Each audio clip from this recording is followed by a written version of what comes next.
I thought we'd take a look at vector search, right, which is one of the techniques used in modern chat systems to find data and use that data when answering questions. Right? So we talked about retrieval augmented generation in a previous video.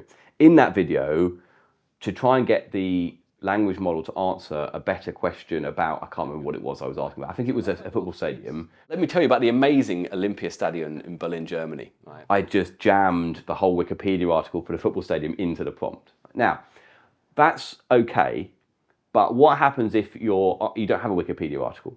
Or what happens if your company records are thousands or tens of thousands of documents? How do we find a good document to help answer a question? If I say, where in our back catalogue of documents is the thing about how Sean promised to pay me for doing this, how can I find that, right? The process we use is something called vector search, and it's actually quite cool because it's similar in sort of in principle to the video we did on Face ID, right? Okay, is that where you had to unlock your face with your phone? Exactly, right, and it's painful. If you want to unlock a face with your phone, you won't let me forget that one. Sorry, it's just... In that, what happens is you train a neural network to look at a picture of someone's face or a depth map or a LiDAR image of someone's face and put their face into some embedded space where they are near or far away from other people's faces. And you can log them in if they're near to what you think they're meant to look like, right? This is exactly the same, but it's now for sentences and paragraphs or words rather than for faces, right? So let's imagine that I ask a question. So I ask a question like, why is the sky blue? Question mark. Now, everyone knows, of course, it's because of Rayleigh scattering, right? And this is also quite a common example we used in AI. Now, let's put aside the fact that most big models could probably answer this because there's sufficient information in the training data. And let's pretend this is a question where we want to seek the answer of this from some data set or paragraphs of text that we've got. Let's say we've downloaded a huge encyclopedia, we've got all these texts. How do we find the bit of text that answers that question so that we can paraphrase it and respond? So what we're going to do is we're going to embed this sentence, the tokens in this sentence, using a language model into an embedded representation. So let's just draw our representation in 2 dimensions because that's easier. So this is dimension 1 and this is dimension 2, and they're completely meaningless, right? And the sentence, why is the sky blue, is over here. And maybe you ask a different question like, what is an atom? Might have to ask one of the people from 60 Symbols because I'm not actually sure. What is an atom? And this will come out somewhere else, right? And the idea is that the network it's been trained on enough text, but it's contrastively learning to say, look, that sentence is not like that sentence, right, in this space, in this space. Now, the problem with 2 dimensions is that you quickly run out of space, right? So you need to have many more. But the key to this is any paragraph that said something like because of Rayleigh scattering, I think I spelt it right, apologies if not. The hope is that these 2 sentences are semantically similar, right? And these 2 are not. And so when we embed this bit of text, we come out somewhere over here, right? Which says, okay, we don't know that these are the same sentence or that they say exactly the same thing, but semantically, the content of this sentence is similar. That should have been purple. How embarrassing. I didn't fix it. This purple embedding is close to this green one. So now let's imagine you are building a system where you've got hundreds and hundreds of paragraphs or thousands or millions of paragraphs of text. Some of them might be useful, some of them might not be useful. What do we do? Well, what we do is we store all of these embeddings and we can retrieve similar looking documents. So you ask a question, why is the sky blue? And it embeds that into a numerical space and finds, let's say, the 10 nearest points to why is the sky blue, right? Now, some of them might answer the question, some of them might not. But we then use those to look up the original text and we put that into the prompt of our language model as well. So instead of just dumping the Wikipedia page in like you don't know what you're doing, you smartly find relevant pieces of text. And this is an unbelievably powerful tool. It's also very, very common, right? If you're inserting things into a large language model, vector search is a hugely useful part of that process. It's not practical to stick millions of documents into a large language model. And if you do that, you might not find the right bit of text anyway. Let's make the problem a little bit easier. Okay? So how does this process work? Well, we train this model using something like contrastive learning, right, where we basically give it lots of examples of text that is similar and lots of examples of text that's different. and teach it to put them in different places, right? This is the same way that clip embeddings work when we did our video on clip embeddings, but that's for images and text. This is just for text. You can't control what you're going to find on the internet, right? So Absolutely. This is called vector search, right? So you might have a database of many, many different numerical representations, and the text 1, text 2, ... right? It's a huge lookup table. So you find your position, you find these embeddings that are close to it, and you get the text, right? And then you've just got to create this database. And to do that, you just find a load of text, you embed it once, and you store those embeddings, right? So it takes up quite a lot of memory, but these embeddings are not that big. 128, 256, 500 dimensions, right? Just 500 numbers in a row. Now, this is quite a nice way of doing it. I know I've been grumpy about large language models and AI hype and things in some of my videos, right? But actually, this is one of the things that I think is really impressive about large language models, is you never have to get it exactly right? Which is a useful thing in this case. So for example, if I ask, why is the sky colourful? The answer is probably similar, right? And so, but it might move this slightly, but you might still get interesting bits of text. Or why is the sky blue, but I spell blue incorrectly? It will be close enough, right? And the large language model, the embedding will be in the right place. So you can make typographical errors or grammatical or use poor grammar when you talk to a large language model, because the way that it interprets these tokens, that kind of is ignored, right? Or at least overcome. And that's, I think, quite a useful feature. It's one of the things that people like about these AI systems, is that they offer this kind of natural language way of interfacing with something like this database. If I ask you a question but I foul up my sentence, you'll probably get the gist of what I'm saying, right? Maybe I try and ask something in French. My French is not that great. Someone who's French will probably get what I'm saying because I get enough of the words correct, even if it's in the wrong order. So looking at that on 2 dimensions, that's pretty straightforward. We Yeah. can see where those X's are. But even if it was just 3 dimensions, one of those X's might be 100 miles away in the other direction. Yeah. How do you cope with that? Yeah, okay, good. So there are a few ways you can measure similarity in an embedded space, right? The common one is something we call cosine distance, right? And it's the angle between 2 vectors. So if we imagine this is the origin, right, 0, 0, this here is a vector. It has a d1 and a d2, or an x and a y. This is another vector, like that, and I nearly didn't have to bend it to, right? This is the angle between those vectors. Whereas this vector here, you can see the angle is much smaller. So in 2 dimensions, the cosine distance would just be, what is the angle between these 2 vectors? What is the angle between these 2 vectors, right? And we normalize it typically between, let's say, 0 and 1, or -1 and 1. Now, in 3 dimensions, it's actually exactly the same. Do you think I can draw that? I mean, we can give it a go. So in 3 dimensions, you'd have something like, I'm regretting doing this already and I haven't even started yet. So you've got this, and then you've got this coming out here. And then you've got a vector in 3D space like this one, and you've got another vector in 3D space like this one, which for the sake of this diagram is more angled that way. It's still the angle between them, right? And which is going to be between 0 and 180. In 4 dimensions, I'm afraid I can't draw it on the page. In 5 dimensions, I can't draw it on the page, but the calculation is exactly the same. So why would we do that and not just measure this distance here? Right, because we've got essentially 500 or 3 numbers. They are a point in 3D space. They don't have to be a vector. Why would we measure this angle? Well, the answer is that it then basically degenerates. Everything is of length 1. Right, they're all on a big circle like this, right, in 500 dimensions. If you can visualize a 500-dimensional circle, I try sometimes, right. It might be that just for reasons of network output, this vector is actually really, really long, right. It's the same angle as it was before. But what we're saying is the length of the vector is unimportant. The magnitude of this vector is unimportant. We only care about the direction they're facing. And this essentially, it reduces a bit of sort of error and noise in your process, right? You could do it this way, but you'll find that maybe a sentence is just like a bigger version of what it should be, and it ends up putting it somewhere else, which is similar to other sentences.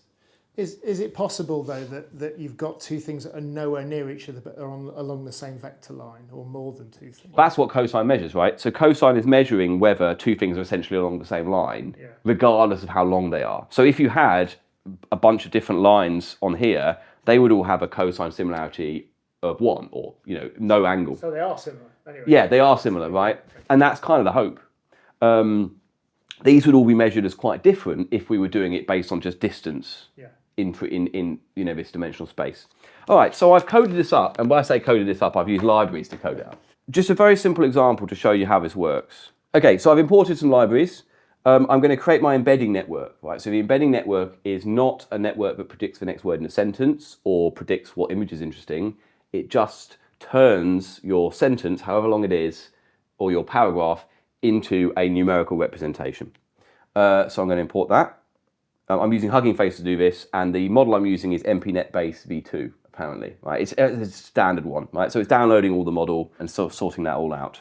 So there's obviously there's kind of like a process of going through and turning it into a vector. Yeah, in actual fact, the process is not dissimilar to what a normal large language model does, right? It's still a transformer network. It represents the sentence as tokens. It goes through all these attention layers. It's just been trained to output lots of numbers instead of what the next word will be.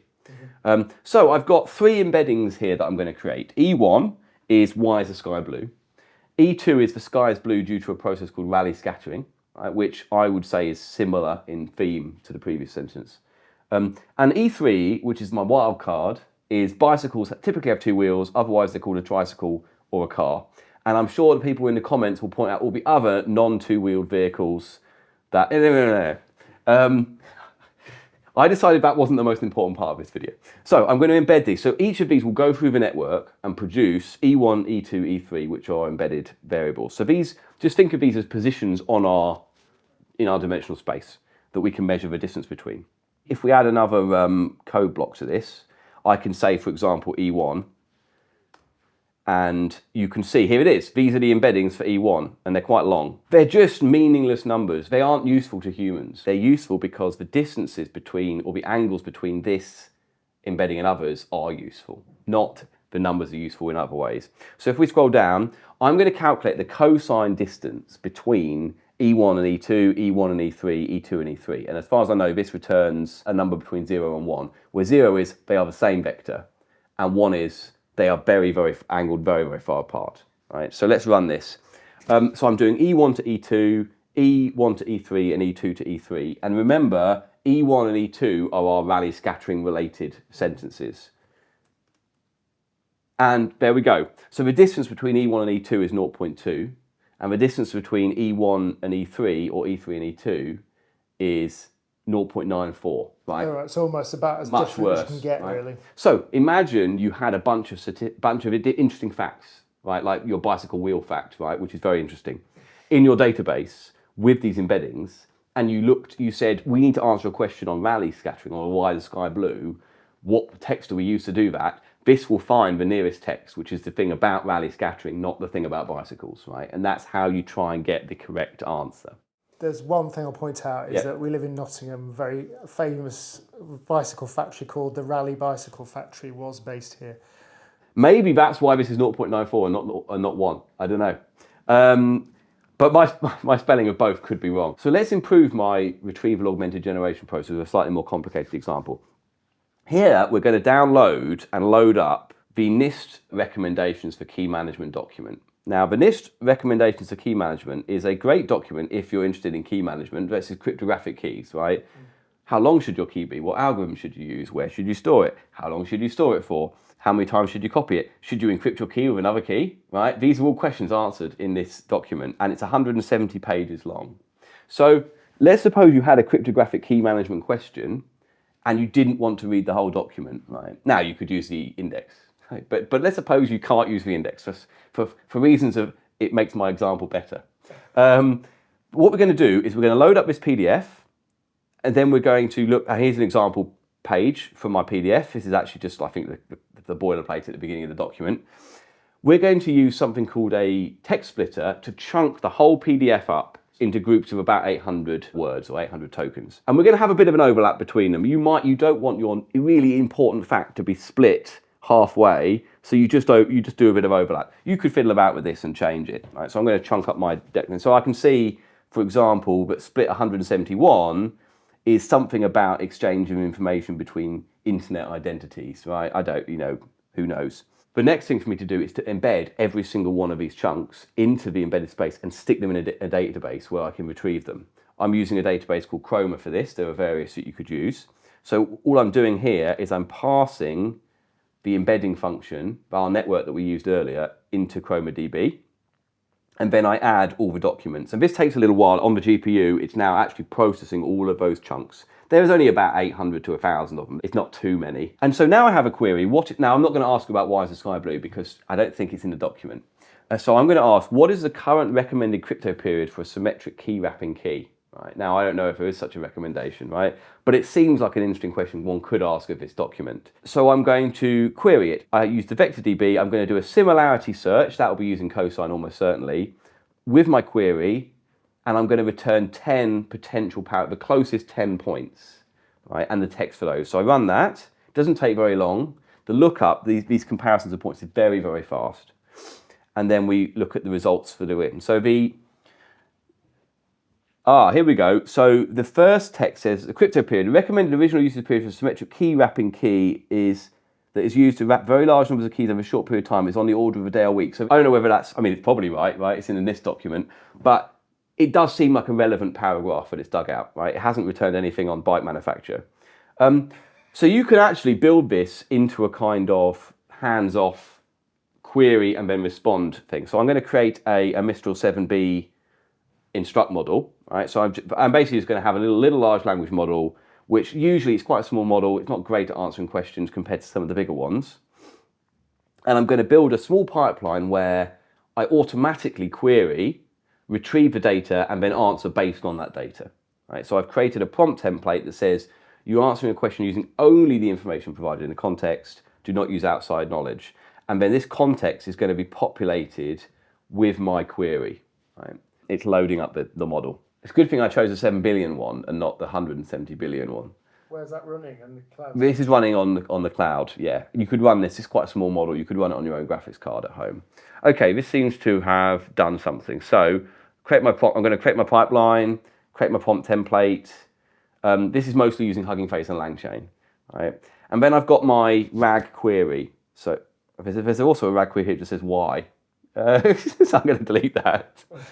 Was it asking you why you're doing this? Yeah. So the RAG query says it does a vector similarity search, a vector search with the query, returns 10 answers, and then sticks them all into the context, and then asks the language model to answer the question based on that context, right? So that's fairly straightforward. So what is the current recommended crypto period for a symmetric key wrapping key? Run that. Language model responds, hopefully in a minute. The context suggests that the recommended crypto period for a key depends on the number of keys being wrapped and the duration of use. For wrapping large numbers of keys, order of a day or a week, relatively small number of keys, it could be up to 2 years, right? So we'll let the cryptographers in the chat decide whether that's actually reasonable. This doesn't sound too bad. But the point is, I haven't had to look through the document. It's all happened automatically based on my query, which is quite cool. Now, what happens if you ask it nonsense, right? Well, in the prompt, I've said don't answer the question if it's not in the context. So why is the sky blue?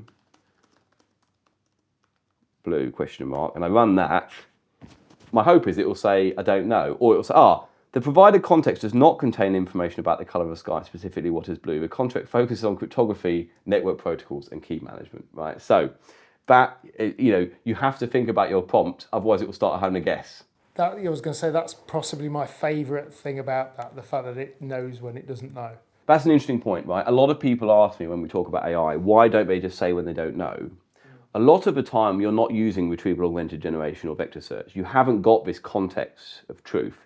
If every time you asked a question, it sourced a data source and answered based on that, it could easily say the data sources conflict with what you're asking, right? Or I don't know because it's not in the data. But what they usually do is rely on their own network weights and training data to answer the question, and they have a go. It's easier to get a language model to say no when you're saying compare this with this, as opposed to just answer this with no comparison, you see. So it's about how do you develop these systems, what do you want them to do when someone says something, right? And it isn't an easy problem to solve. If you train your network to say I don't know to a lot of stuff, it will start saying it to loads of stuff, even if it did know, and then no one wants to use your system either, right? So it's not an absolutely obvious system. But for building a system, let's suppose you want to build a system that's more robust. So maybe you're actually looking to put all your company's data records in here, and you're looking to find the record that is linked with this theme. This is more likely to give you a response that's correct, but it's also more likely to say there is no such data, right? As opposed to, yeah, here's the data, and then literally make something up, right? Which of course is never a good thing.